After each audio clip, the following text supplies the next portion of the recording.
Bienvenidos a nuestro último capítulo del cuarto ciclo de los días miércoles, Conversaciones en tiempos de cambio, transmitido por Facebook Live de Fundación Cacerte y promovido desde Cambio Elemental. Hoy intencionaremos desde nuestro marco referencial llamado Mapa de Desarrollo Humano Integral, el legado, con un claro llamado a la acción en un escenario histórico de profundas transformaciones ante un evidente cambio de paradigma. El legado es el séptimo y último nivel de nuestro mapa de desarrollo humano que integra todos los niveles anteriores que hemos ido conversando con nuestros invitados que nos acompañaron cada semana desde mayo de este año. Agradecemos a cada uno de ellos y a las casi 600.000 personas que nos han visto estos meses. Desde ese legado entendemos que cada vida tiene un impacto en esta red de interconexión en que habitamos hoy y también las generaciones futuras. Hoy nos acompañan Emma de Ramón Acevedo, doctora en Historia e historiadora, directora del Archivo Nacional y presidenta de la Asociación Latinoamericana de Archivos, miembro del directorio de Fundación Iguales y activista por los derechos civiles de la diversidad sexual. Muy bienvenida. También nos acompaña Rosa Madera, fundadora y CEO de Empathy, organización con propósito social que promueve y trabaja en la inversión social, la filantropía estratégica y las inversiones de impacto.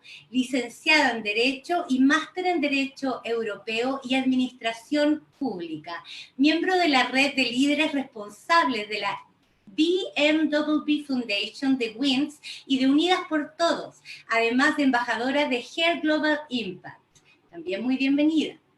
Y nos acompaña hoy el único hombre, José Andrés Murillo, doctor en Filosofía, máster en Sociología del Poder de la Universidad de París, cofundador y director ejecutivo de Fundación para la Confianza, organización sin fines de lucro consagrada a los derechos de la niñez, en especial para la prevención del abuso sexual infantil y acompañamiento a víctimas.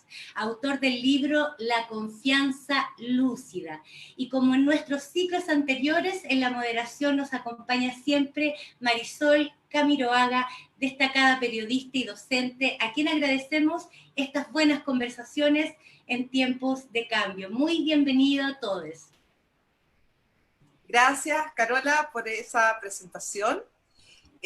Gracias, Rosa Madera, Emma de Ramón y José Andrés Murillo por acompañarnos hoy, donde hablaremos de filantropía, de impacto social, del valor de la memoria, de la confianza lúcida y también de sus propias luchas, temas que nos ayudan a repensar y a construir el cambio de conciencia tan necesario en estos tiempos, desde la transparencia, la reciprocidad, la confianza y también la acción, que finalmente define el legado que desde el presente podemos construir un nuevo Chile.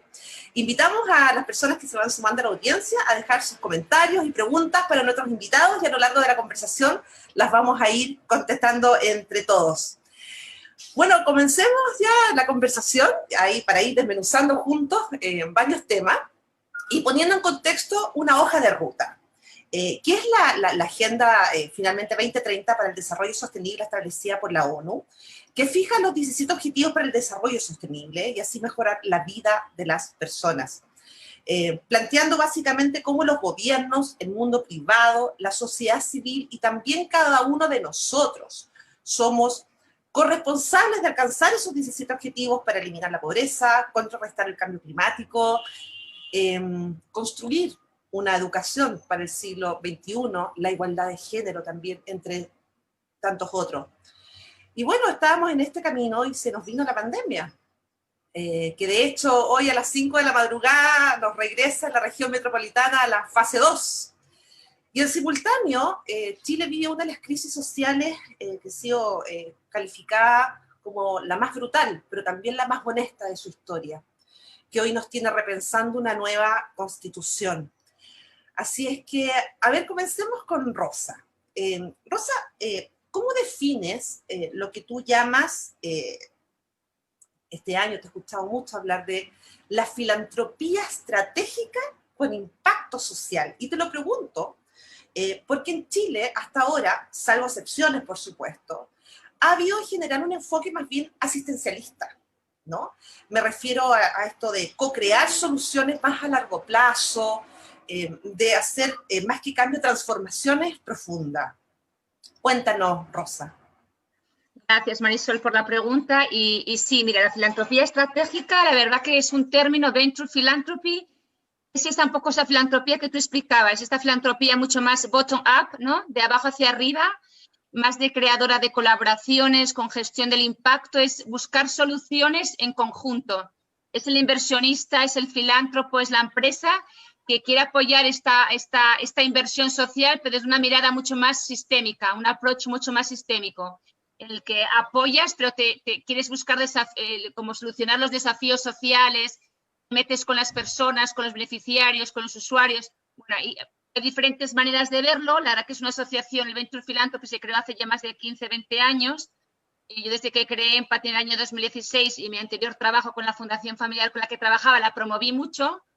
Porque es eso, no es eso de que la mano derecha no sepa lo que tiene la mano izquierda y asistencialismo y caridad, sino es invertir con tu tiempo, talento y dinero de forma muy, muy intencionada en qué desafíos quieres solucionar. Área de discapacidad, área de medio ambiente, área de mujer, área de educación, pero trabajando en la innovación social, porque como tú bien dijiste, la agenda sostenible, ¿no? Los ODS son muchos los requerimientos que los países tienen y finalmente hay que trabajar de forma muy, muy aliada, muy estratégica y invirtiendo también en soluciones innovadoras y piloteando. No es este inversionista que da un cheque y ya cree que con un cheque ya se soluciona el tema, no, es una mirada mucho más a largo plazo. Rosa, con la crisis se han visto reducidas las donaciones. ¿Cómo lo has enfrentado todo el tiempo este año? Mira, yo creo que Chile salió con mucha solidaridad. Yo me tocó trabajar en Movidos por Chile, que fue muchísimas las donaciones que recibimos desde marzo a abril, desde que empezamos con la campaña online. Y sabemos que muchas fundaciones están cerrando también por faltas de recursos, pero sí creo, ¿no? La CPC, lo que está haciendo los distintos ministerios, quisieron demostrar y se puso más en boga, ¿no? Se habló más de la empatía, de acercarse más a los territorios, la pertenencia territorial. Me hubiera gustado haberlo visto antes, no tener que esperar a la pandemia para que hubiera más filantropía, no tan tibia como había antes, y más transparente. Yo creo que ahora José luego hablará de la confianza, pero es muy importante las 3 T's, transparencia, trazable y tangible. La gente quiere saber los inversionistas que quieren, cómo acceder a fondos, qué están pensando, es hacer una relación mucho más cercana. Y sí creo que Chile, la verdad que desde marzo me impresionó la solidaridad. Y luego me impresionó mucho también cómo las fundaciones supieron cómo reinventarse rápidamente con la digitalización.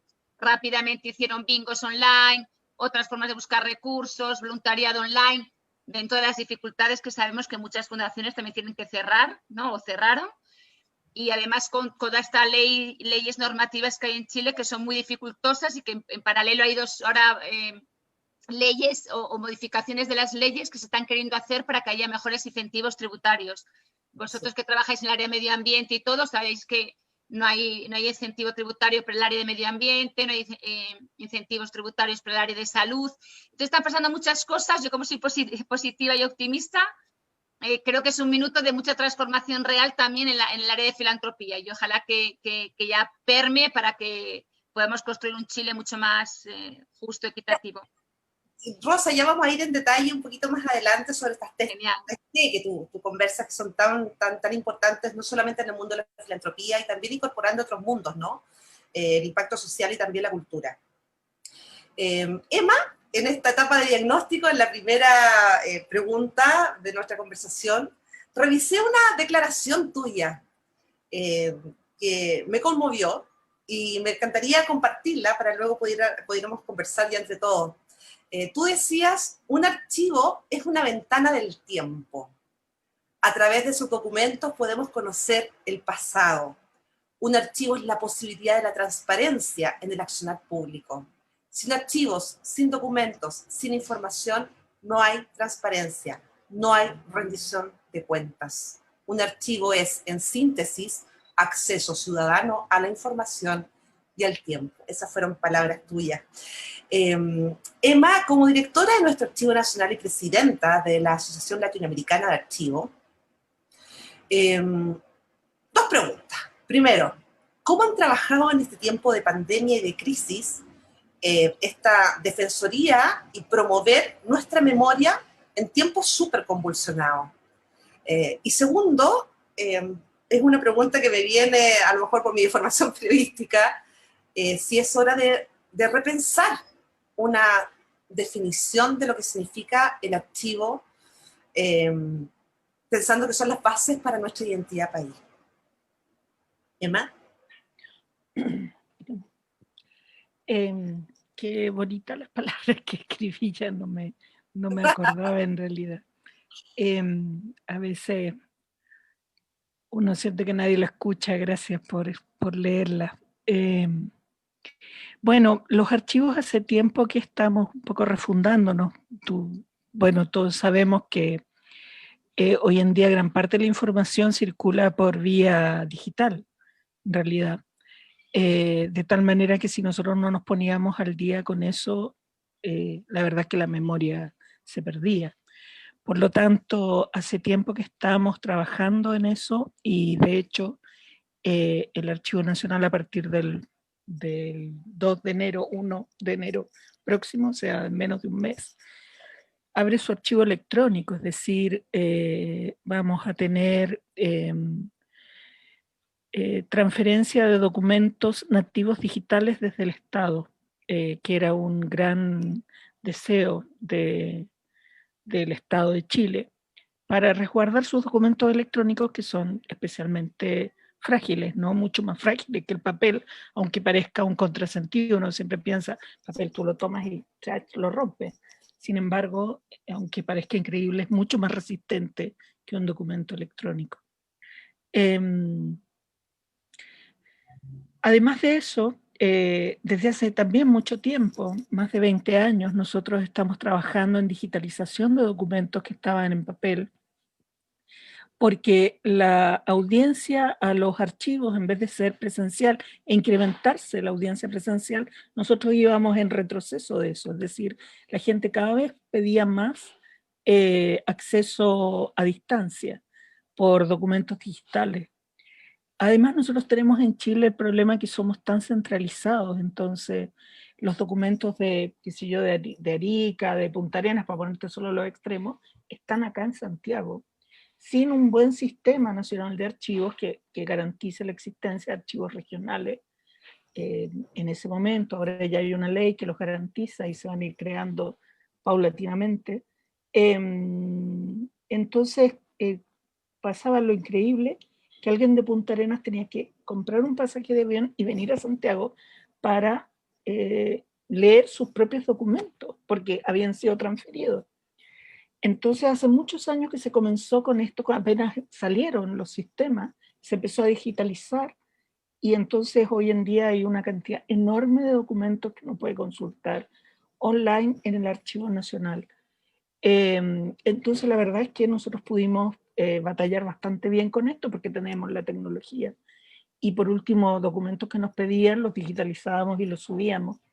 Y en eso estamos. O sea, por un lado, ya empezar a recibir documentos nativos digitales y abrir derechamente el archivo digital a la ciudadanía, que yo creo que eso va a ser un tremendo paso en el proceso de transformación digital, que es un proceso que lleva a nuestro país también de muchos años, 15 años por lo menos, y que va a significar, yo te diría que algo que no escribí en esa frase, pero que sería bien importante decirlo, una democratización profunda de la información que los chilenos tenemos, de lo que se hace con el poder que le otorgamos a las autoridades, el poder de gastar nuestros recursos, por ejemplo, y otros poderes, porque esto no solamente se trata de plata, es también decisiones que se toman. Va a estar todo ahí, o sea, uno va a entrar al Archivo Nacional y ahí va a encontrar todo lo que quiera. Bueno, al principio no, porque van a ser unos pocos documentos, ¿no? Pero en la medida que esto vaya creciendo, cada vez más, como ocurre con otros países. De manera que para nosotros no fue tan difícil este paso, ¿no? Igual fue, pero porque habían dificultades, qué sé yo, por ejemplo, que yo no podía firmar desde la casa, tenía que ir al archivo a firmar, por ejemplo, porque no había forma de habilitar el VPN. Emma, y desde el punto de vista que comentábamos recién, que tiene que ver con esta resignificación de la memoria, como país en pos de la transparencia. Cuéntanos un poco de eso. Sí, bueno, claro, porque los archivos somos la memoria del país, en realidad. Eso somos, cualquier archivo. El Archivo Nacional es la memoria del Estado, naturalmente. Cuando cada vez que se pierde un documento, yo digo, es como que, yo creo que uno podría hacer el símil con la muerte de una neurona, ¿no? La muerte de un recuerdo. Y en el fondo vamos creando un país con Alzheimer prácticamente, si no resguardamos nuestros archivos.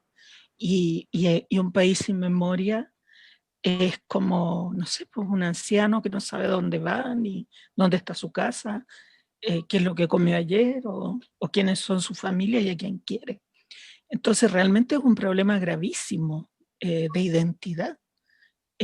Así que este para mí ha sido un amor un poco así como de atardecida, porque yo amaba los documentos viejos. Yo entré en los archivos por los documentos coloniales, que era mi fascinación, y me fui enamorando de todo el archivo completo y darme cuenta de esta riqueza inmensa. Y bueno, y aquí estoy peleando por sacar una ley y en fin, y hacer que todos los chilenos puedan acceder a la información. Ya vamos a hablar de esa ley del acceso a la información, ¿no? Sí. José Andrés, en este proceso diagnóstico que estamos iniciando nuestra conversación, este 2020 se cumplieron 30 años de la Convención de los Derechos del Niño. Y nos pilló esta conmemoración, comillas, en pandemia. Y las reflexiones más fuertes en esta pandemia que he escuchado al respecto de esta conmemoración de los 30 años de los derechos del niño es una carta tuya que coescribiste con otra persona, entiendo, donde hablas de que el sistema está armado no desde el interés de los niños, niñas y adolescentes, de su desarrollo humano y su propia dignidad. Y el resultado son casos tan brutales, ¿no? Como el caso que vimos de la muerte de Ámbar, por ejemplo.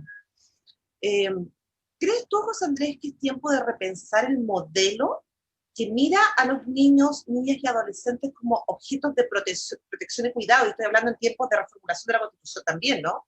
Y no como sujetos de derecho.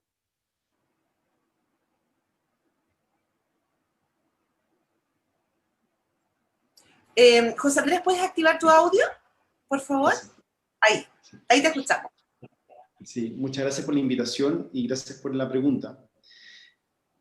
Yo creo que estamos en un proceso profundo de recomprensión de los derechos de la niñez dentro del contexto de los derechos humanos.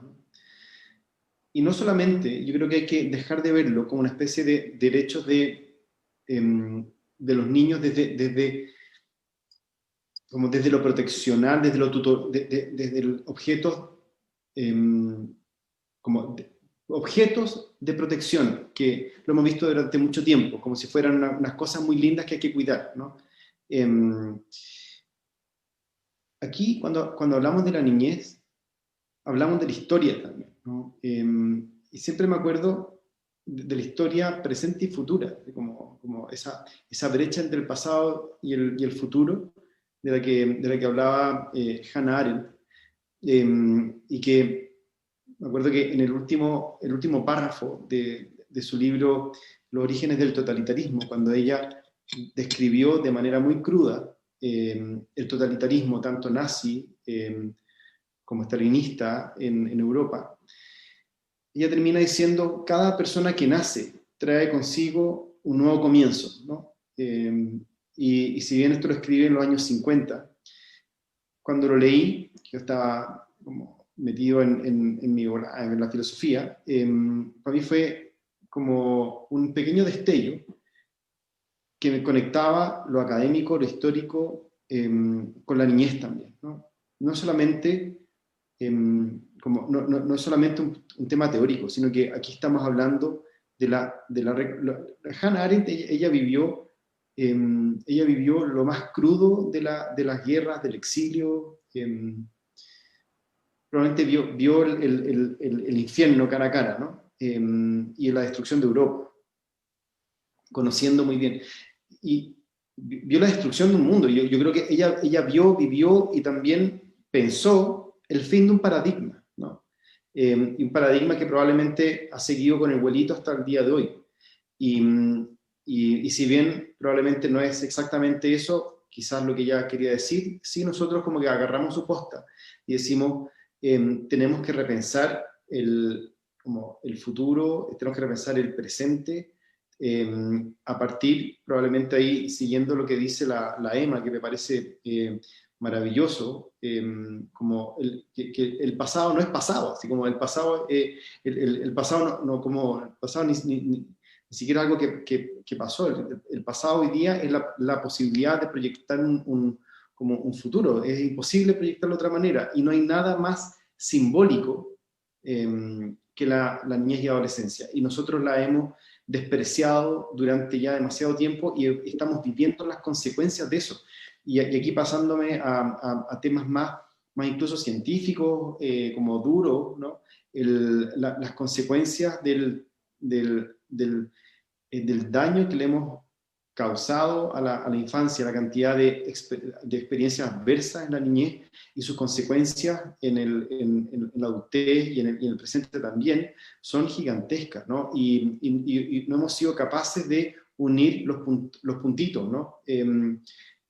Hoy día ya hay evidencia apabullante, ¿no? de la cantidad de enfermedades como físicas y también sociales que trae ni siquiera el maltrato, sino el no tratar a la niñez y adolescencia como sujetos de derechos que ellos pueden participar en los procesos sociales de distintas maneras, pero ellos pueden participar.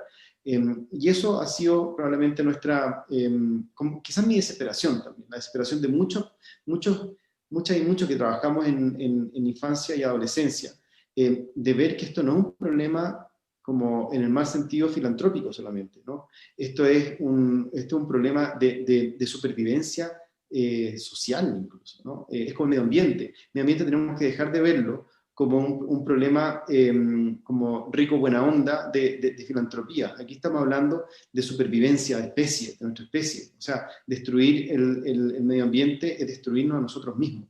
Entonces, yo creo que aquí sí estamos... Lo mismo que pasa con la confianza social.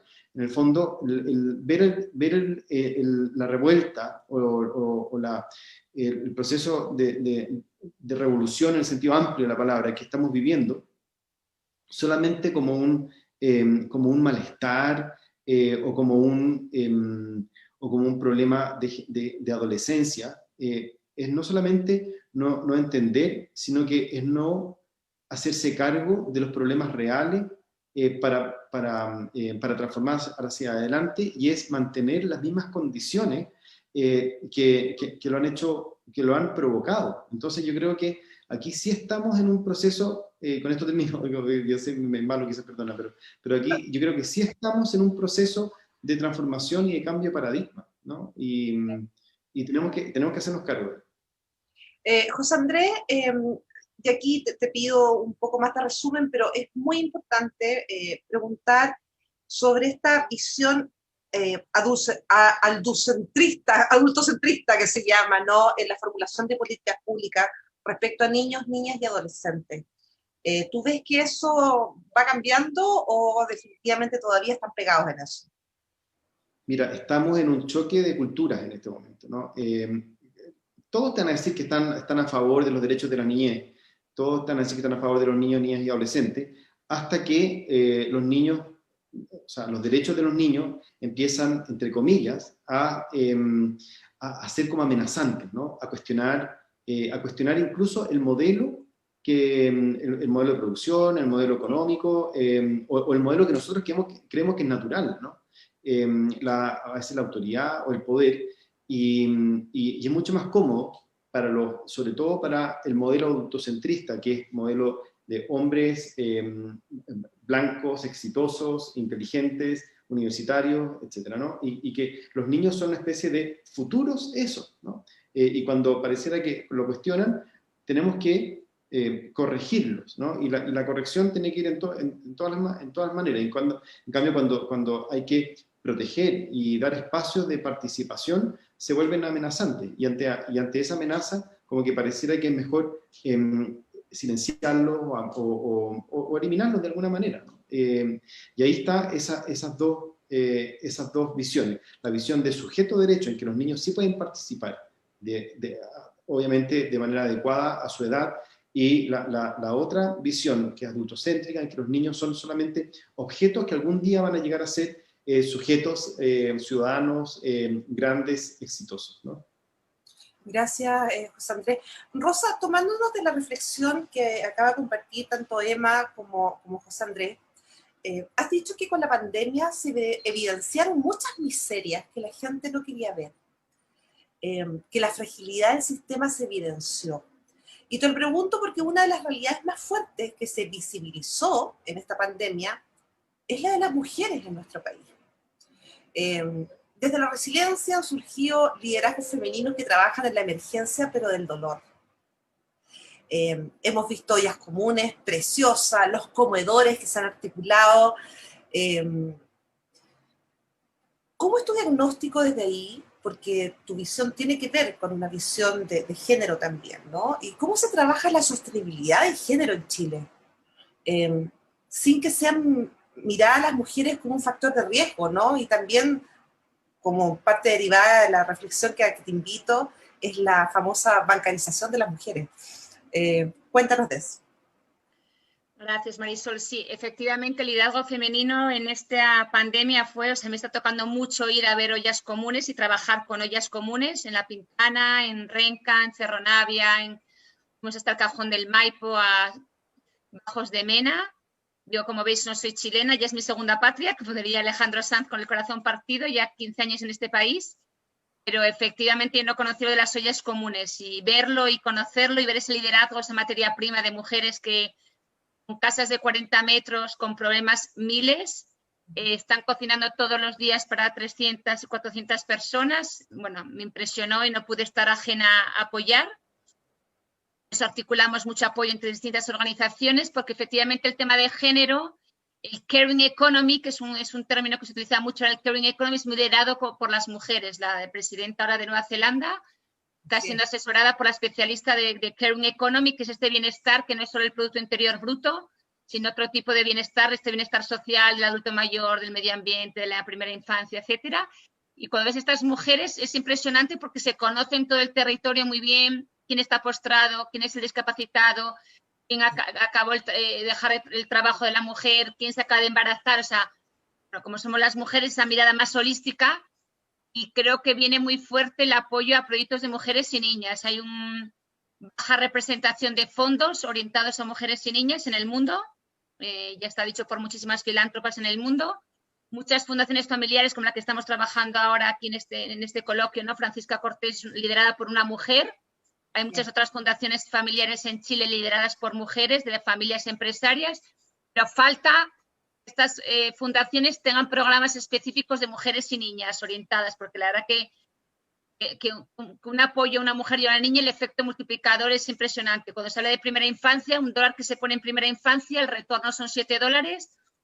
El fondo, el dinero que se ponga en una mujer, faltan todavía estudios, pero se habla de que es también un efecto multiplicador increíble por esa mirada. Entonces, yo creo que en los últimos 10 años, ¿no? Yo llevo en Chile, como os decía, 15 años, había comunidad mujer, mujeres empresarias. Ahora ya se crearon muchas organizaciones orientadas a fomentar a las mujeres en alta dirección, a expertas en mujeres, en gobiernos corporativos, etcétera, etcétera. Creo que hay que seguir trabajando más, a lo mejor, más colaborativamente entre ellas para realmente tener más incidencia, aunque yo creo que también estos últimos años se está trabajando mucho más en este proyecto por todas, que yo soy parte como del comité ejecutivo, somos un grupo de mujeres que estamos liderando estas iniciativas más de género, pero en el área, o sea, a mí todavía me sorprende que a 1 hora de Santiago puedes ir a un colegio de 1 hora de Santiago y le preguntas a una niña, ay, me encantaría ser ingeniera, pero no puedo ser ingeniera porque no, mi madre me dice que no puedo ser ingeniera. Esto no pasa en una zona rural muy lejana, ¿no? A 1 hora de Santiago. Pueblos de Santiago rurales que todavía las mujeres les falta ese role model de que se puede ser ingeniera, quizás tu madre es de un nivel a lo mejor educativo no muy alto, piensa que es imposible, entonces, pero pasa. Entonces yo creo que tenemos mucho trabajo que hacer las mujeres y Y es una filantropía también muy colaborativa, de ver, un poco decía al comienzo Marisol, la filantropía no es solo dinero, sino también tiempo y talento. Y creo que las mujeres rápidamente generamos eso, tú haces esto, tú haces lo otro, entonces cómo apoyarnos más, porque vienen las cifras muy fuertes, a todo ese crecimiento que hubo a lo mejor de integrar a la mujer en el mundo del empleo.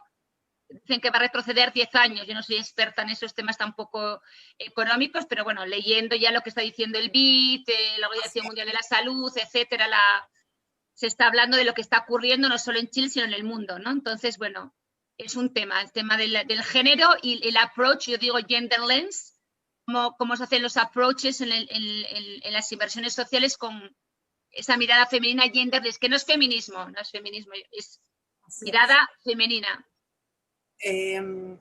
Gracias, Rosa, y me quiero tomar de esa mirada femenina. Emma, José, Andrés y Emma pueden dejar activados sus micrófonos, no hay problema. Emma, también viendo esta reconstrucción de la memoria y también desde tu pasión y de tu lucha, ¿no? Que también es parte de eso, que tiene que ver con la igualdad de género,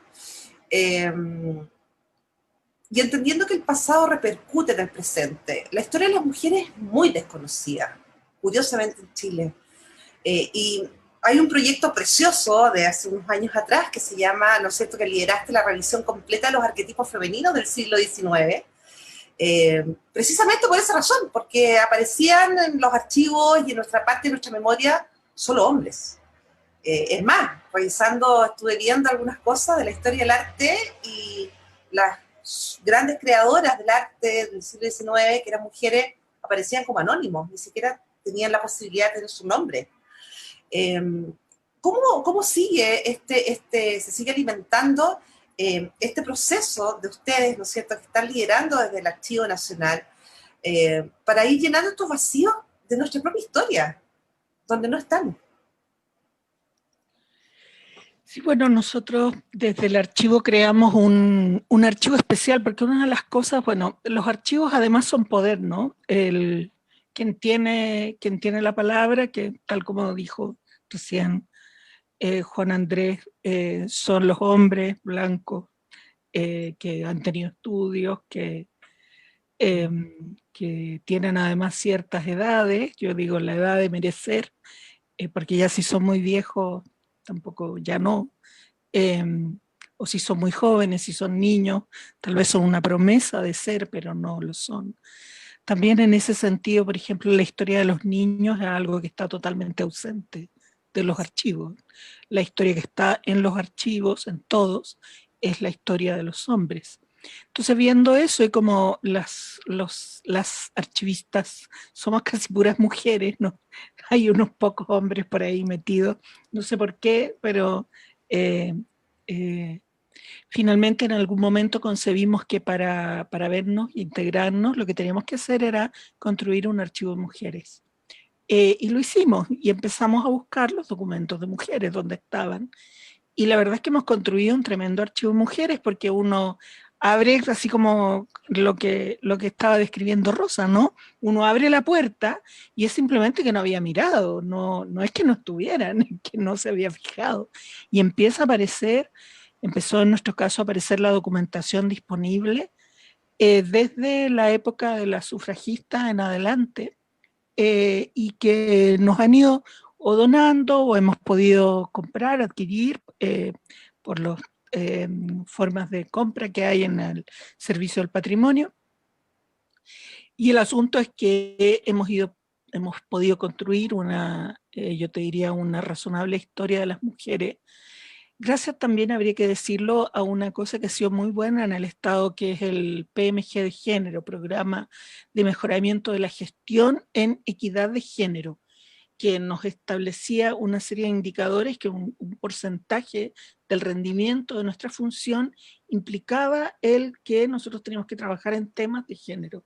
Entonces pusimos en ese tema el archivo Mujeres y otros temas relacionados en el Servicio del Patrimonio con la visibilización de las mujeres en el arte, en la cultura, en la literatura, etc.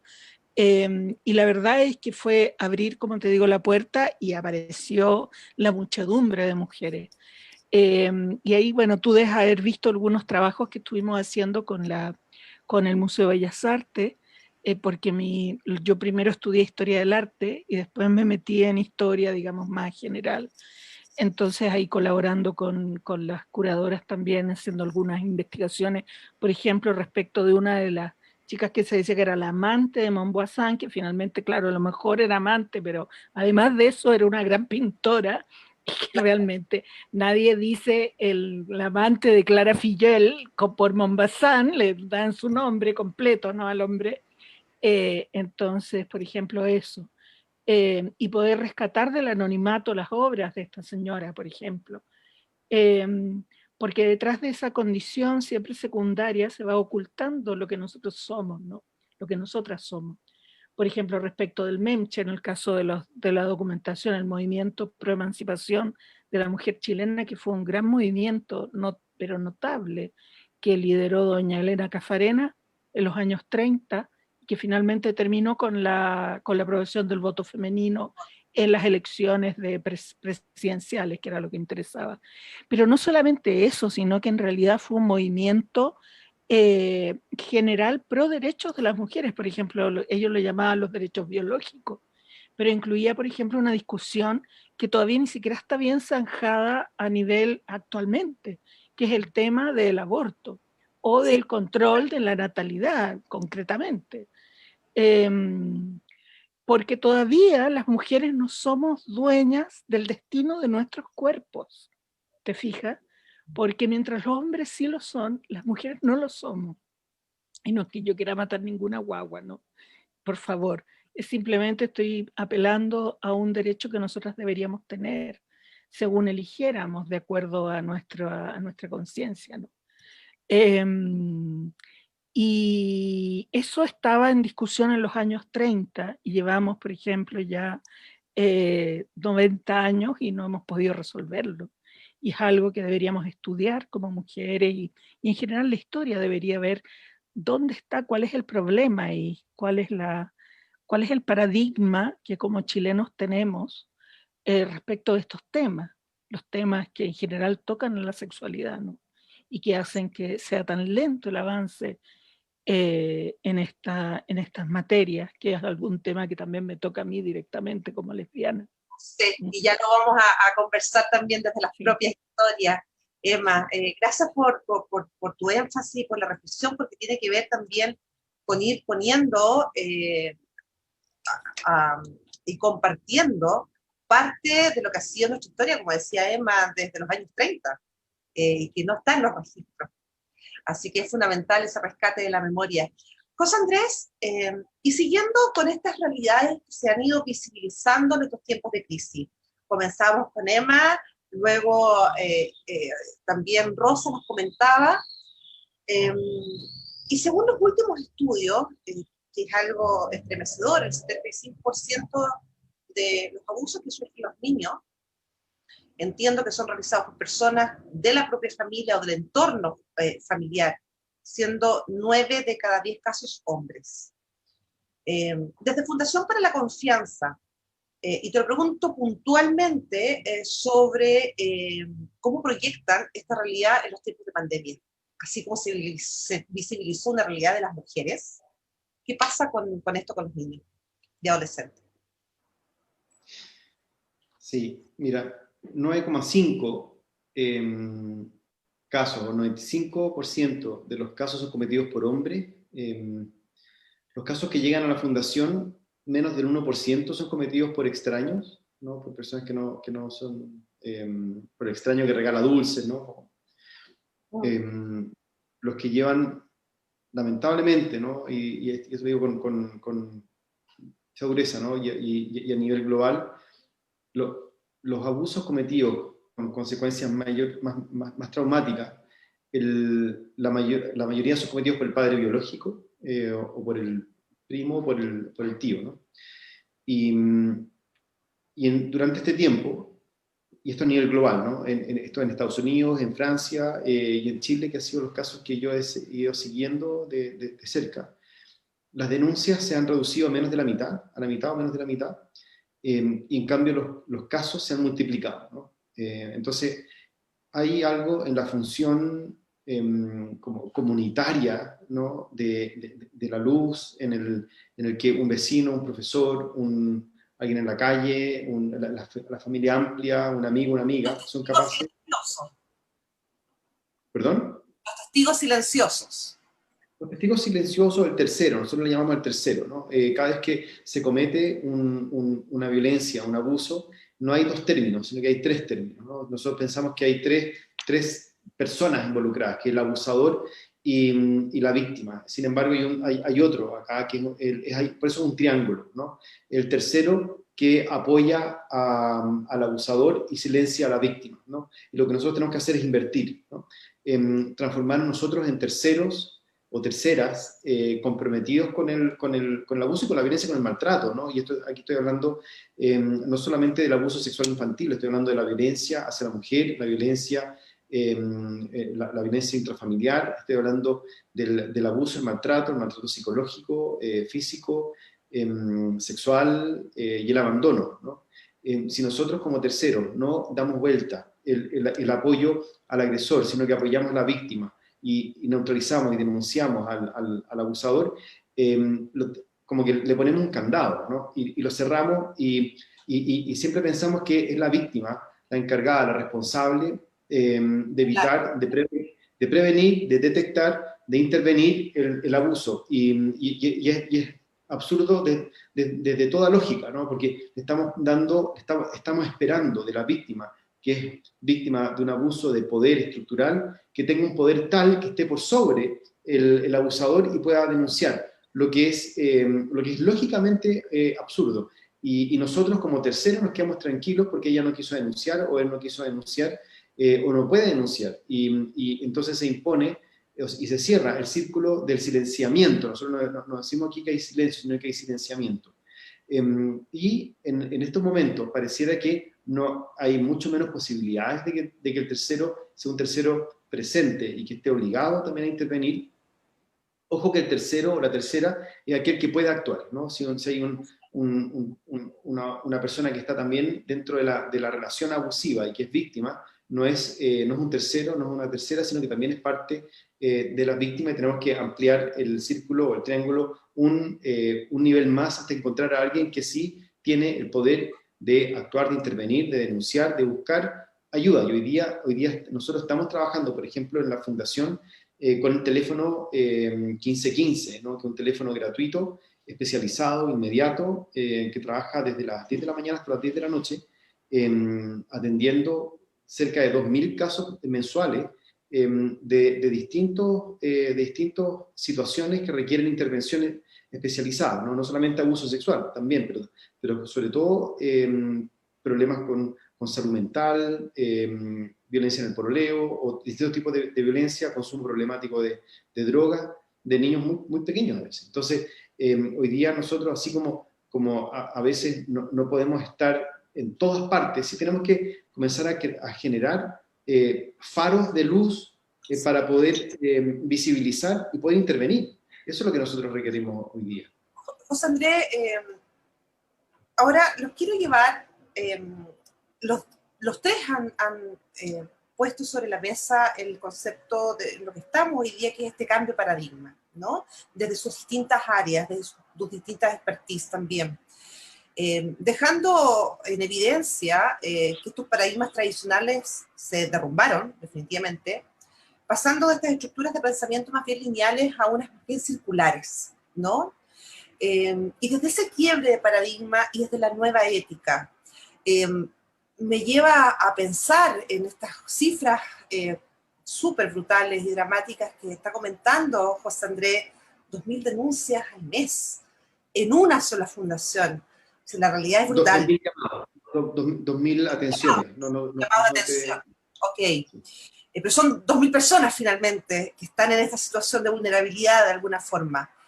Y de ahí, Rosa, yo te pregunto, esa es una de las tantas realidades que hemos estado conversando, que se ha visibilizado tras la crisis y la pandemia, y qué se puede hacer, y cuál es el legado que finalmente vamos dejando.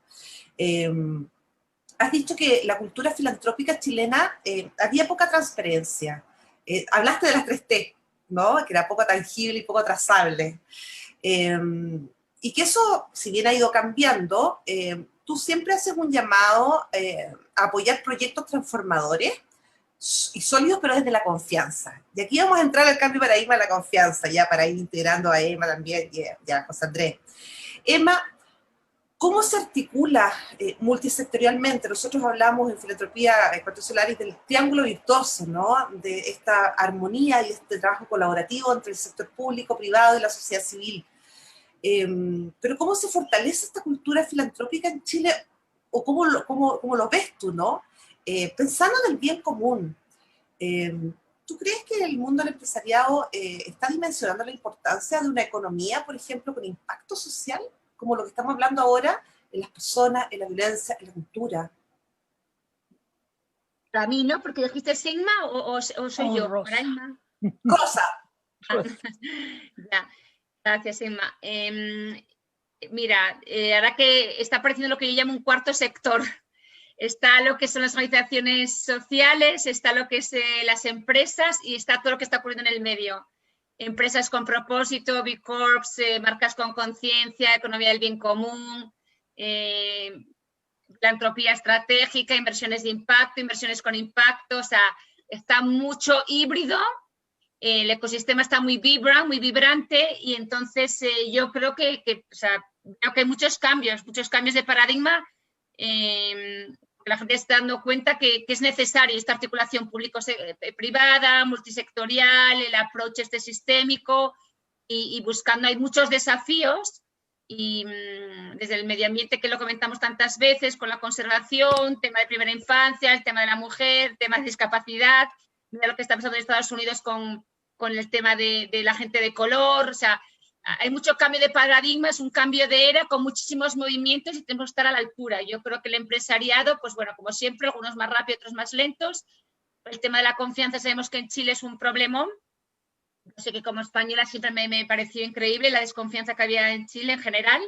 Yo soy bastante confiable y creo que lo que la gente me dice y no tengo por qué pensar lo contrario. Aquí hubo siempre, creo, es una crítica constructiva, espero que no le siente mal a los oyentes, pero yo creo que hay un poco demasiado doble estándar y es importante. Yo creo que hay que ser mucho más genuino y un poco, bueno, lo que un poco se vio siempre en Chile, ¿qué colegio eres? ¿Dónde vives? Menos etiquetas, creer más en las personas y yo creo que es necesaria esta integración real. Chile creció muchísimo económicamente, mucho mejor que otros países y efectivamente hicieron las cosas muy bien. No fue suficiente, tenemos que dejar a florecer a muchas otras personas para crear un Chile mucho más desarrollado y yo creo que sí, soy positiva, Marisol, veo muchos movimientos de empresarios, el ecosistema, los family office, que esta transparencia ya es necesaria por las redes sociales y porque la gente lo pide, o sea, hay que ser más transparente y construir un sí y construir un no, que quiero, que no quiero y también la gente sabe que atenerse, oye, puedo pedir fondos a esta familia o a esta fundación, a esta empresa. Yo trabajo en esto, pero en esto otro no trabajo, ok, dime sí, dime no, pero me tengas 7 meses con incertidumbre, seamos más claros, no sé. Y creo que las nuevas generaciones tienen también mucho que decir. También veo que todas las nuevas generaciones vienen con esa mirada mucho menos clasista, más horizontal, más cercana y con ganas de realmente ser un Chile mucho más solidario y real. Gracias, Rosa. José Andrés, respecto a este cambio de paradigma que Rosa nos estaba comentando, como autor del libro de la confianza lúcida, has dicho que la fragilidad de la confianza es su propia garantía y seguridad. Si alguien la impone, la exige o la manipula, entonces la destruye. Cuéntanos de qué se trata la confianza lúcida y cómo nos va a ayudar para enfrentar y salir positivamente de esta crisis. Mira, me pasó que construí el concepto, fui construyendo el concepto porque yo venía terminando mi tesis doctoral en filosofía política y había pensado en la violencia que significa los estados securitarios, ¿no? Los estados como cuando se obsesionan con la seguridad. Y cuando comenzamos con la fundación denunciando los abusos sexuales dentro de la Iglesia Católica, comenzó a aumentar los índices de desconfianza hacia todos, ¿no? Decía como, en la confianza está el peligro, todos los curas son abusadores, todos los profesores son abusadores, Entonces, yo no me sentía como tranquilo conmigo mismo, siendo una especie de profeta de la desconfianza total, ¿no? Pero al mismo tiempo me daba cuenta que en Chile y en general habíamos crecido y habíamos vivido instalados en una confianza ciega, en una confianza desde la negación del conflicto, desde la negación del cambio, como aceptando la, entre comillas, tradición, muchas veces tremendamente violenta, desde el silenciamiento, desde lo oscuro, y aceptando muchas cosas, ¿no? Cuando tú estás en la negación, aceptas todo para no entrar en conflicto.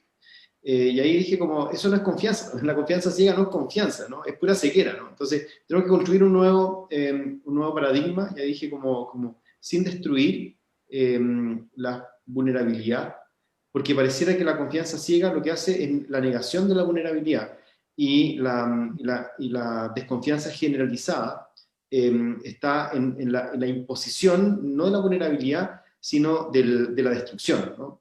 Aquí yo no confío absolutamente en nadie, y no puedo construir absolutamente nada, ¿no? Desde un modelo narcisista o un modelo paranoide, ¿no? Entonces, ¿cómo puedo construir algo entre medio, ¿no? Y ahí fue que vimos como la confianza que ve, ¿no? Una confianza que se atreve a ver, una confianza que se atreve a nombrar, una confianza que se atreve a enfrentar la vulnerabilidad sin eliminarla, pero tampoco sin magnificarla, ¿no?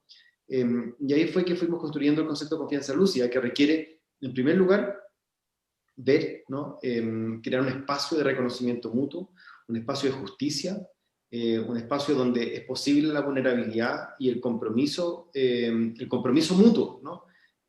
Sin compromiso mutuo no hay confianza. Si yo no siento que tú te vayas a comprometer con que a mí me vaya bien, o que mis fragilidades no me destruyan, o que tú no me destruyas a partir de mis vulnerabilidades, que es lo que probablemente como humanidad estuvimos acostumbrados durante mucho tiempo, o negarlas o destruirlas, ¿no? O negar las propias, negar la de mi tribu, o destruir al otro a partir de sus vulnerabilidades. Y aquí fuimos construyendo, el desafío actual es construir un espacio donde se pueda ver, donde haya luz, donde haya transparencia, donde haya compromiso, donde la vulnerabilidad no sea un espacio de destrucción, sino que al contrario sea un espacio de cuidado. Gracias, José Andrés. Emma, Rosa, quisieran comentar al respecto de la confianza lúcida de la que está reflexionando José Andrés. Emma, comenzamos contigo. Bueno, sí, maravilloso. Pero yo no sé, de pronto hay algo de utopía en la propuesta, ¿no?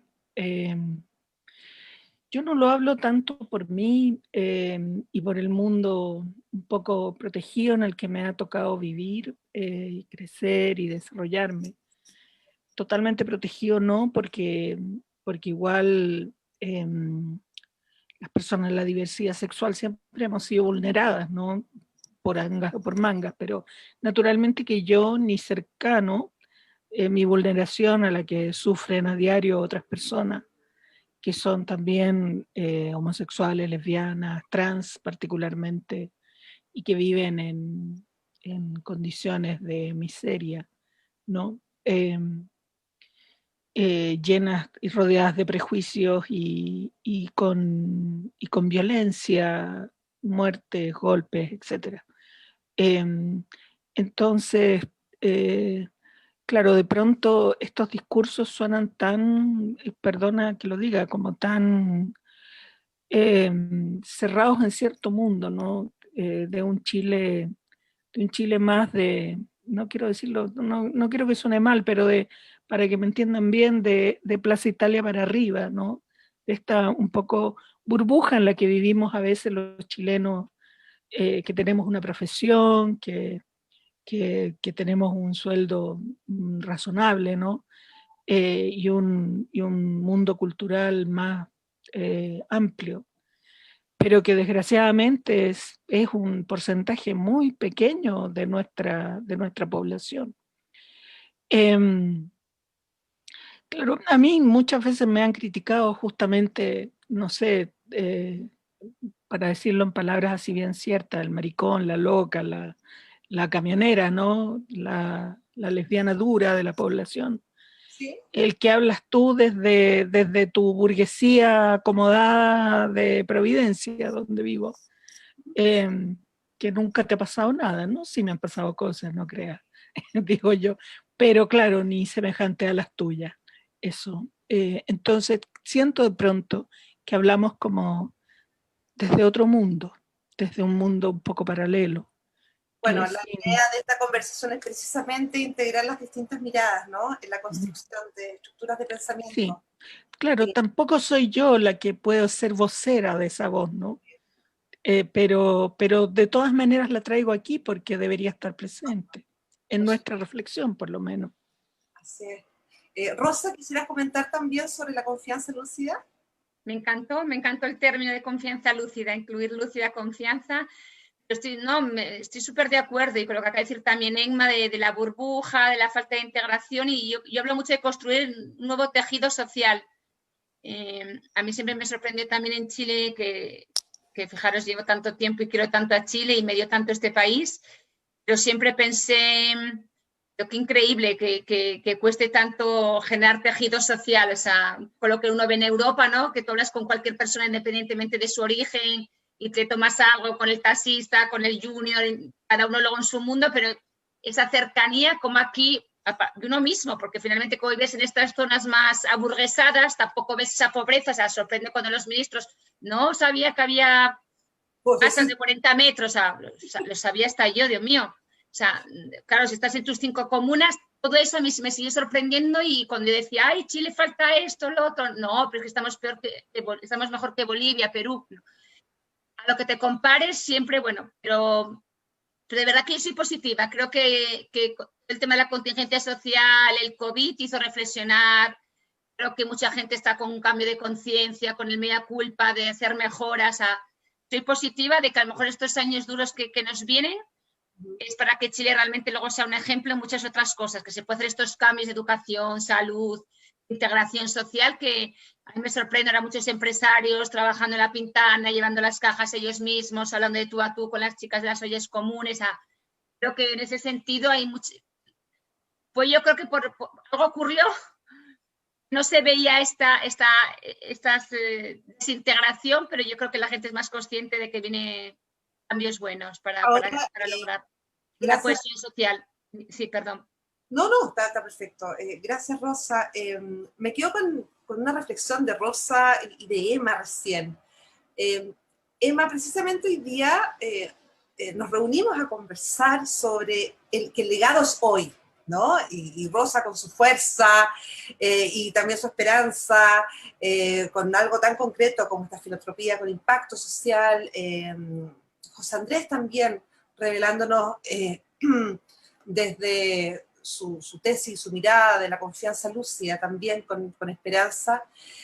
Bueno, y parte de tu legado, Emma, tiene que ver con tus luchas, que como mujeres también nos hace profundamente orgullosas. Y hace pocos meses fuimos testigos de un fallo histórico judicial en Chile, que reconoció por primera vez la existencia y los derechos filiativos de dos mamás. Tú y Viola, ¿no es cierto?, son legalmente ya, gracias a este fallo histórico, las mamás de Tilio, que nació en 2017. Ustedes se casaron con el acuerdo de unión civil en Chile, ¿no es cierto?, y luego planificaron su maternidad.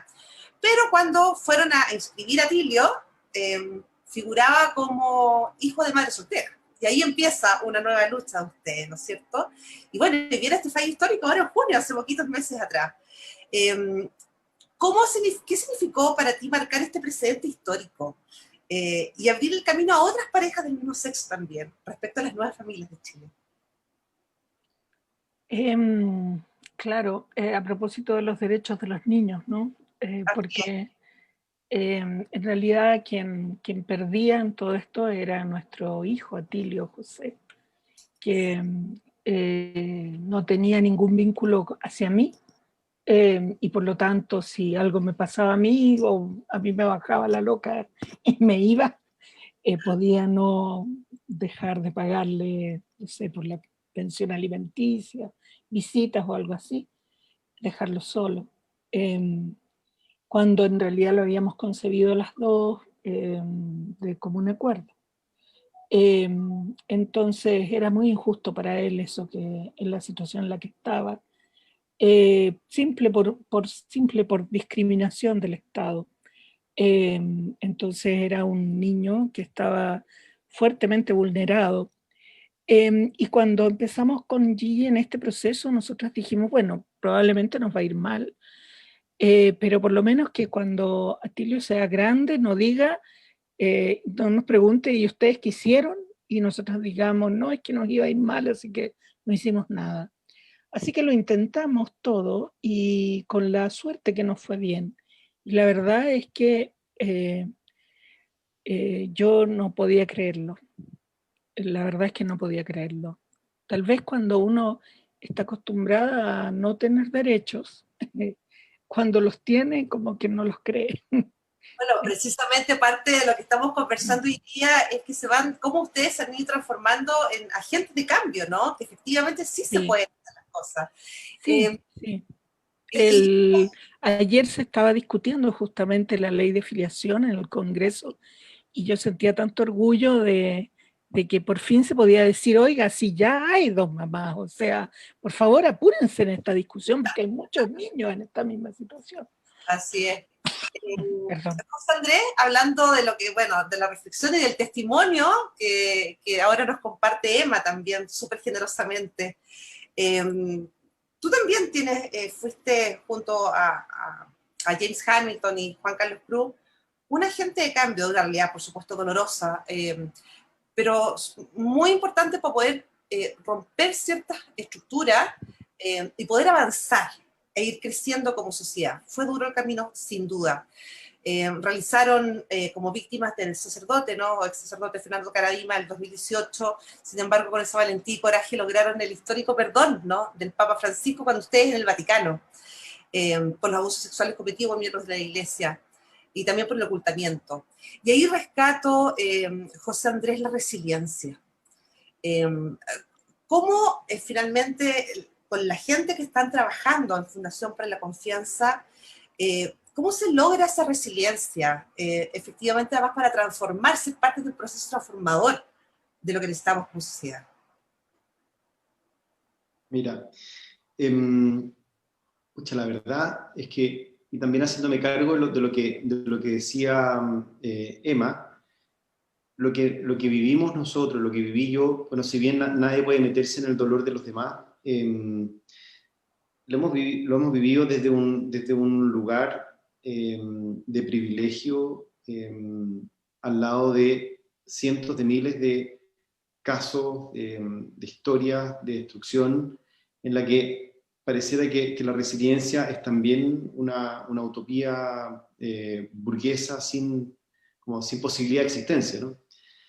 Y es cierto, y sin embargo, lo que hemos tratado, o lo que ha sido mi sueño también, y ojalá que sea algún día también algo del legado que podamos dejar, desde, no sé, sin sentirme para nada como omnipotente, ni mucho menos, pero sí creo que sí, como yo no quiero ser cómplice del silenciamiento ni de la oscuridad de los cientos de miles de casos que ocurren, ¿no? Y que ojalá que mi caso no sea como una otra manera de ocultarlo y silenciarlo, ¿no? Aquí hay muchísimo por restablecer y ojalá por crear, si bien es cierto que es utópico, y la verdad es que me duele que me diga como utópico porque de alguna manera la utopía me permite caminar, ¿no? Y pensar que quizás sí puedo hacer algo, y no por mí, ¿eh? Aquí no se trata por mí, yo siento que es cierto, yo fui y sigo siendo un privilegiado, eso, ¿no? Pero eso no es excusa para no actuar, ¿no? Y mi acción me gustaría que fuera visibilizar cientos de miles de casos que han sido invisibilizados y que la invisibilización es parte del trauma también y el sufrimiento. y que hay maneras distintas de salir adelante, y el reconocimiento es una, y es difícil, ¿no? Porque es dura y es sucia muchas veces, ¿no? Tratar de sacar adelante como es duro, ¿no? Y uno se mete se entrampa y da rabia y dan ganas de volver a la época de la negación, ¿no? Pero la negación sabemos que no solamente no soluciona nada, sino que genera más contextos de mayor abuso. En cambio, prender el foco permite ver, y ver permite también orientarse, ¿no? Y en ese sentido sí. Y fue lo que le dije al Papa, ¿no? Cuando nos sentamos a conversar, conversamos durante muchas horas, ¿no? Y estuvimos una semana y tomamos desayuno y qué sé yo.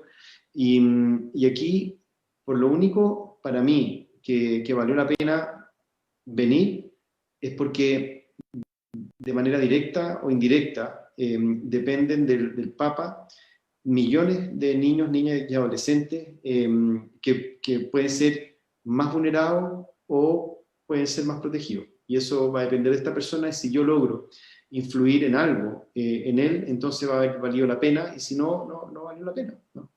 Y probablemente aquí estamos en un lugar de transformación de paradigma, y espero, como mi legado cuando me esté muriendo, tengo idea, sentir que fui parte de los que quisieron visibilizar y no de los que quisieron ocultar. Gracias, José Andrés, gracias, Emma, además, ambos por contar esas historias y compartirlas ahora con nosotros, dos personas junto a su familia y a sus seres del entorno, que sin duda fueron verdaderos agentes de cambio en lo que significa esta construcción y avance de la sociedad. Rosa, siguiendo con el legado, me quedé con una frase tuya donde llamabas con mucho énfasis a formar parte de una transformación cultural profunda, donde todos podemos hacer filantropía. ¿Cómo es eso? Hablaba antes, Emma, de la democratización, ¿no? Del acceso a la información. La filantropía también se puede democratizar, no hay que ser millonario, ¿no? Es tiempo, talento y dinero, todos podemos ser voluntarios, ejercer con nuestro talento, apoyar a otros, ser más humanos, y creo que faltan los colegios, ¿no? Nuestros niños muchas veces están como mucho en una burbuja, cómo bajarla, ¿no? Cómo bajarla, entre 5 o 6 amigos con cierto dinero se pueden apoyar a distintas causas, dando tu tiempo, puedes ser voluntario de muchas fundaciones, con tu talento mucha gente la está viendo, oye, yo quiero ser voluntario, apoyar en educación financiera, o apoyar en clases de matemáticas o de clases de inglés.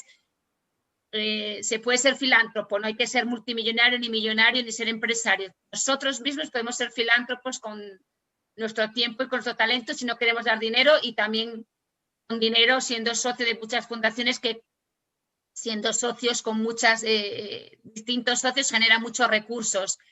Pero sí, bajar un poco el tema que es la filantropía, es más que el dinero, ¿no? Es apoyar a otras personas que lo necesitan de diferentes maneras. Es la empatía real, ¿no? Empatía real, conexión real, no me importa, o sea, yo lo estoy viendo mucho ahora con las ollas comunes, me lo paso genial con ellas, hicimos una bailatón con ellas, es un poco derribar a veces, claro, uno con su conocimiento y talento, solo con decirle 4 consejos estás diciendo, o sea, wow, ya me está ayudando, porque es que ni me imaginaba que se podía acceder a este fondo, ni imaginaba que con esta receta podía lograr una comida tan rica con 4 cosas, o sea, es ser eso, mucho más cercano con personas diferentes, ¿no? Y un poco los pares improbables, generar esos pares improbables, porque enriquece muchísimo en diversidad, gratificante, y enseñar también a los niños en eso, un poco salir también y conocer otras formas y otras miradas. Ahora, desde esas otras miradas que estabas ahora recién comentando, de alguna manera los tres han coincidido en sus diversos testimonios, reflexiones, sobre la palabra educación. Y desde ahí los quiero invitar a que reflexionemos, ya llevamos más de 1 hora de conversación, así que vamos a tener que ir cerrando luego, sobre esta educación que se ha ido planteando hoy en día en términos del cambio de conciencia que estamos viviendo, este cambio de paradigma, más bien una educación intercultural, transversal, e integral como seres humanos, ¿no? Más que enfocada en la eficiencia y en el rendir. ¿Cómo hacemos para que la educación sea un verdadero vehículo de construcción social en Chile? De identidad social, que nos una más bien, ¿no? Y que quienes tomen las decisiones en las políticas públicas, ¿ok? Incorporen otros modelos, como los que estamos hablando ahora, de visibilizar a los niños, a las niñas, a los adolescentes como desarrollo, o sea, como personas integrales, ¿no? No solamente del rendimiento, y hay otros sistemas complementarios a la malla curricular, sin duda. Partamos por ti, Rosa. Un temazo.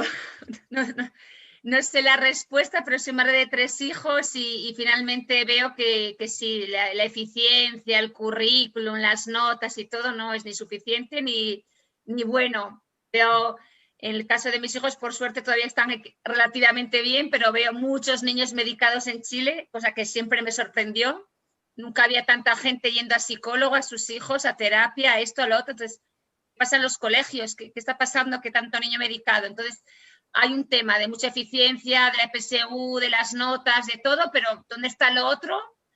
Yo creo que cada uno de nosotros, yo creo que muchas veces los éxitos de nuestra vida, lo que logramos, no creo que haya sido solo por conocimiento, sino por perseverancia, resiliencia, actitud.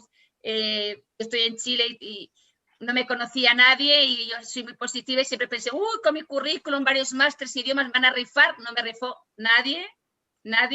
Mi currículum valía, como dicen en Chile, hongo. Y yo me busqué la vida, entonces creo que hay ciertas actitudes en la vida y competencias que, claro, aquí los niños se frustran, más la inmediatez, más las redes sociales, todo ya. No es fácil, y ahora que no es fácil educar, ni tengo tampoco las herramientas, pero creo que finalmente los colegios con niños del siglo XXI, necesitamos colegios del siglo XXI, y creo que todavía muchos están muy perdidos con la forma de educar, con el tema digital, con todo lo que vino. Hay muchos apoyos colectivos de aprendizajes, fundaciones que están apoyando muchísimo ese aprendizaje más colectivo de valores. Creo que Caserta también ya lo vio hace mucho con los colegios con los que apoya. Sí, trabajamos como Caserta en este modelo. Ya lleváis tiempo persiguiendo ese tipo de liderazgo y esta forma de trabajar, pero no es fácil, porque la verdad que el mundo economicista de las notas y del éxito y del dinero también te abruma, y yo me incluyo. Entonces, ¿cómo volver a lo importante, a los valores y qué es lo importante al final en la vida? Yo creo. Emma, te invito a que conversemos sobre la educación. Bien digo, menudo tema. Mira, yo tuve la oportunidad antes de llegar al archivo, trabajé muchos años en un pedagógico que actualmente se llama la Universidad Católica Silva Enríquez, y tengo un montón de exalumnos, profesores de historia y geografía, no de grandes colegios, algunos sí, pero la mayoría son profesores de liceos o ex liceos, colegios subvencionados, cosas así. Y básicamente muchos de ellos se aburren por los ambientes en los que funciona la educación en Chile. Yo diría que una de las cosas fundamentales que hay que hacer es la dignificación de la carrera docente y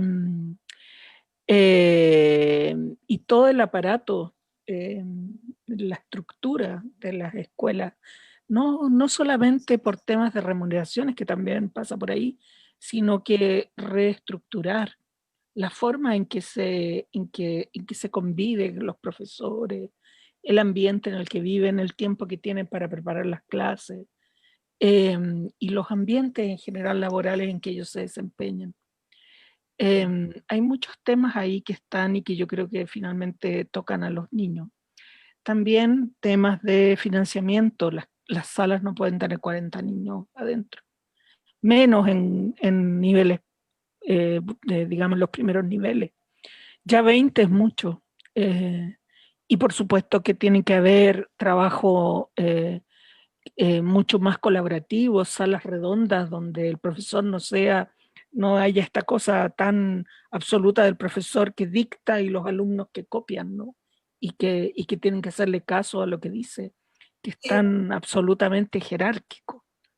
no hay trabajo en equipo en el fondo, nadie nos enseña a trabajar en equipo y a los niños tampoco, con lo cual los niños se terminan aburriendo, cansando, estresando, tal como dice Rosa, por tratar de alcanzar un estándar.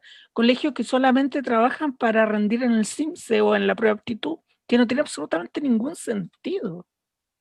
Emma, tomándome de tu última reflexión y dándole el pase ahora a José Andrés, ¿cómo trabajamos, José Andrés, crees tú, una educación con estos programas o sistemas complementarios que desarrollen, ¿no es cierto?, a nuestros niños y niñas y adolescentes desde la empatía, desde la colaboración, desde la co-creación, pero también de esa dignidad y de esa confianza que los niños necesitan tener y que obviamente el contacto con la naturaleza y miles de otras cosas la pueden ir dando más que el sistema o complementando el sistema tradicional? José Andrés. Mira, yo creo que si seguimos viendo como la educación integral como un complemento y no como la base, vamos a estar perdiendo el foco. Y hoy día el foco está puesto en lo academicista, y ni siquiera como por la academia, sino por el cumplimiento dentro de la industria de la educación, que son algunos indicadores que son de resultados como matemáticos o matematizables, y dejamos de lado el foco fundamental, que además permite todo lo demás, ¿no? Que el bienestar, el cuidado, la felicidad, ¿no? Y con esto como termino, como el gran pediatra y psicoanalista inglés Donald Winnicott, que le tocó estar a cargo del cuidado de la niñez durante la Segunda Guerra, ¿no? Durante los bombardeos en Inglaterra por parte de Alemania, donde era un acabo de mundo, como dicen en el campo, y de verdad, ¿no? Decía, la única manera de generar después niños y niñas que sean como éticos es cuidándolos, ¿no? El cuidado es mucho más importante que el resultado, y además el cuidado va a generar un resultado mucho mejor. Y hoy día estamos en Chile, como donde la educación es una industria que funciona para sí misma, para indicadores que funcionan para sí mismos, y esto de manera transversal, donde el cuidado, el bienestar y la felicidad están totalmente como lejos, porque además de eso, para que haya cuidado, felicidad y bienestar, aquellos que cuidan tienen que ser cuidados, y en Chile los que entre comillas tienen que cuidar o tienen que enseñar son despreciados, son maltratados, son tratados como lo último de la cadena laboral, y sin embargo son lo fundamental, son lo principal. Entonces yo creo que tenemos un foco totalmente desenfocado, ¿no? O sea, estamos desenfocados. José Andrés, con tu frase precisamente que la educación integral no es un complemento, sino el foco. Me quedo con esa gran reflexión ya para ir cerrando la conversación de hoy día, pero necesitamos compartir algunas preguntas y comentarios de la gente que nos está acompañando. Si me ayudan a ser súper breves en las respuestas, pero para que podamos incorporar a la mayor cantidad de gente que está con nosotros. Patricia, es una excelente noticia, Emma, cuando hablamos de la digitalización al comienzo de la conversación. Gracias por toda tu dedicación, Emma, dice. Marcela Vidal, grandes invitados, como siempre. A José Andrés, ¿cómo se puede tener una confianza lúcida, una decisión de confiar en ese escenario tan incierto? Ya lo conversábamos ya cuando José Andrés nos explicaba sobre lo que significaba la confianza lúcida en estos tiempos. Gracias, Marcela, por la pregunta. Gonzalo Mayorga, Rosa, ¿crees que realmente hay una mejor mirada a la filantropía en Chile?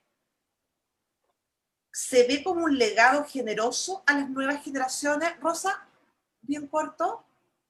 Sí, soy positiva al respecto. No, depende con quién nos comparemos. Obviamente, si nos comparamos como en Estados Unidos, todavía nos falta mucho, pero si nos comparamos con países vecinos y con las cifras de crecimiento en la filantropía en Chile, vamos mejorando. Perfecto, gracias, Rosa. Javier, el cambio de paradigma parte de pasar de la competencia a la colaboración. En el viejo mundo que se cae a pedazos, competir era el motor y hoy es la colaboración. ¿Se da aún en el mundo de la niñez o de la mujer entre organizaciones o se están generando intersecciones, Emma? Hay competencia y hay mucha competencia. ¿Qué quieres que te diga? Visiones muy contrapuestas. No nos llevamos bien entre los chilenos y no debería ser así. Deberíamos tratar de hacer redes y empujar todos el carro para el mismo lado. Lo social que hablaba también Rosa, ¿no? Sí, sí. Yo hablo de las 3 Cs que es necesaria: cooperación, colaboración y coordinación. Coordinación, bien, bien, gracias Rosa. Hilda Maldonado, ¿por qué cree que a las mujeres les ha costado tanto estar al mismo nivel, bueno, de los hombres? Ya lo hemos conversado a lo largo de la conversación también cuando iniciamos la reflexión. Carolina, ¿qué habrá sucedido en nuestra historia humana para que hoy estemos pidiendo igualdad como género? Bueno, ya lo conversamos también. Gracias, Carolina, por participar. Así que bueno, agradecemos también a Lina Uribe, que nos comenta sobre lo que conversamos de la entidad país junto a Emma, ¿no? A José Andrés y a Rosa. Así que bueno, despedimos ya, 1 hora 20 minutos conversando, se pasó volando. Les agradezco de corazón la entrega, las reflexiones, el compartir también sus historias personales y sus visiones. Bueno, en este proceso de construcción y un espacio que abre Cambio Elemental a través de Fundación Cocerta. Así que muy agradecida que nos hayan acompañado hoy día. Despedimos también a toda la gente que nos ha seguido durante estos ya casi 8 meses, todos los miércoles. Los acompañamos en estos tiempos de pandemia, primero de incertidumbre y luego de cambios profundos, a reflexionar los diálogos, ¿no?, que son tan importantes hoy en día. Gracias, José Andrés, gracias, Emma, gracias, Rosa, por acompañarnos hoy día. Gracias a vosotros por la invitación. Gracias a ustedes. Gusto compartir con Emma y con José. Buenas noches. Rosa. Igualmente. Vemos.